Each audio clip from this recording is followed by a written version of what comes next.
community. Always good to be with you again. Uh, Today we are celebrating Jesus' baptism.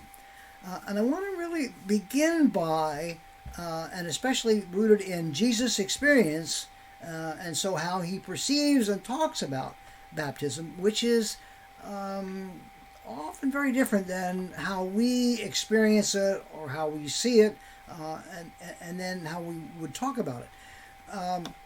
We experience baptism through infant baptism, and generally, in our tradition, that baptism is pouring some water on a baby's forehead.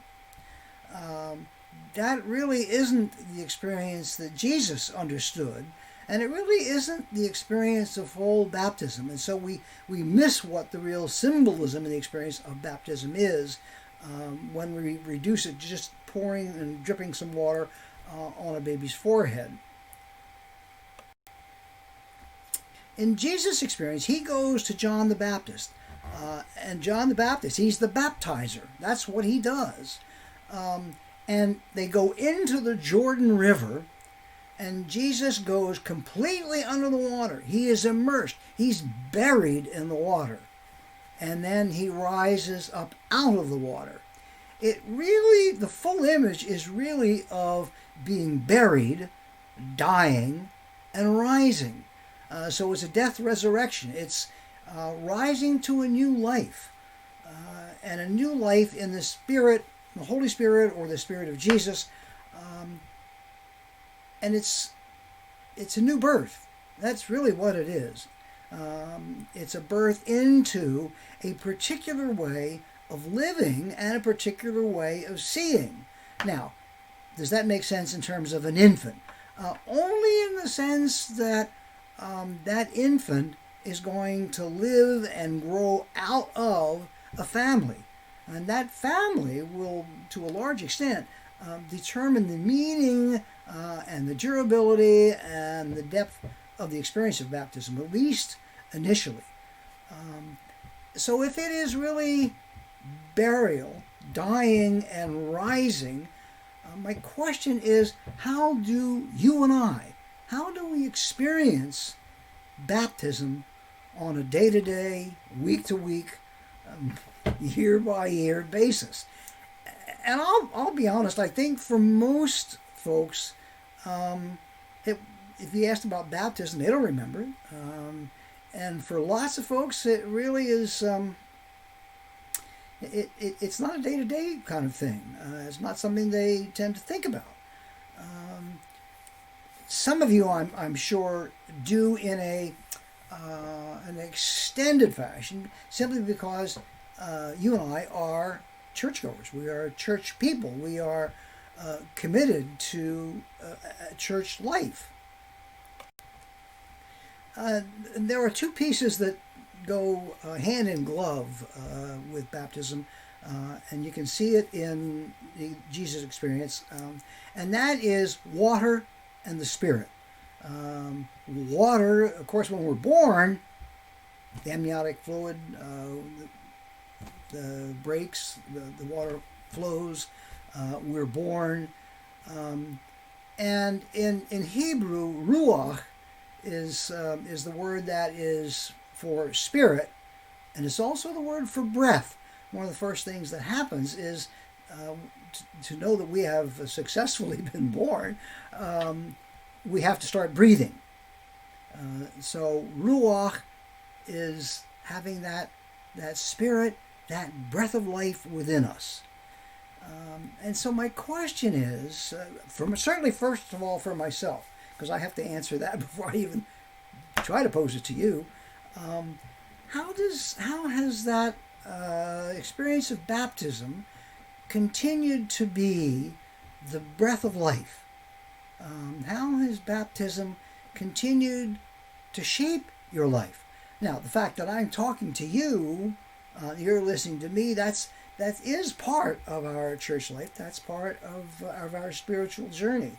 And I would share with you that for me, my baptism has absolutely shaped I would say almost every faith step of my life, from the time I was born and baptized till today, that the Spirit that I received at baptism has continued to move my life and direct my life in ways that, if at the beginning, if somebody had said, you know where this is going to take you, I would never have imagined. It took me from a university town in the United States, up into Canada, into a religious order. Yes, ordination. It took me from the Roman Catholic community into the Anglican community. I am in Canada. It's taken me from various cities, parishes in the Diocese of Niagara, now in the Diocese of Huron. All of it drawing, moving me, asking me, where's the presence of God for me? What is God asking of me at this point? How can I respond to the voice of God that I am experiencing, that voice that came first in my baptism? And I guess by extension, I would ask at this point, and this is a little tougher question to answer, how is my baptism and the Spirit that I received in that baptism, how is that moving me, inspiring, which is inspiriting me in the midst of this pandemic? And how's that working for you? Where the rubber hits the road, how is our faith and our shared faith helping us through this really challenging time? And when I say shared faith, even now, that's even harder to experience, since our normal gathering together, our normal support, giving and receiving of that on a Sunday, it's deprived of us. Is that tough? Oh, God, yes it is. Do I miss it? Tremendously. But the question is still there, because the Spirit is still there. And the Spirit is still with us. God is still as present to us, certainly to me, as the day I was born, and all of the roads that my life has traveled down, and all those places where the Spirit has kicked my butt back up on the road that I should have been on all along. That's what baptism is all about. It's that constant moving, constant giving, constant growing, constant questioning about the path that I'm traveling.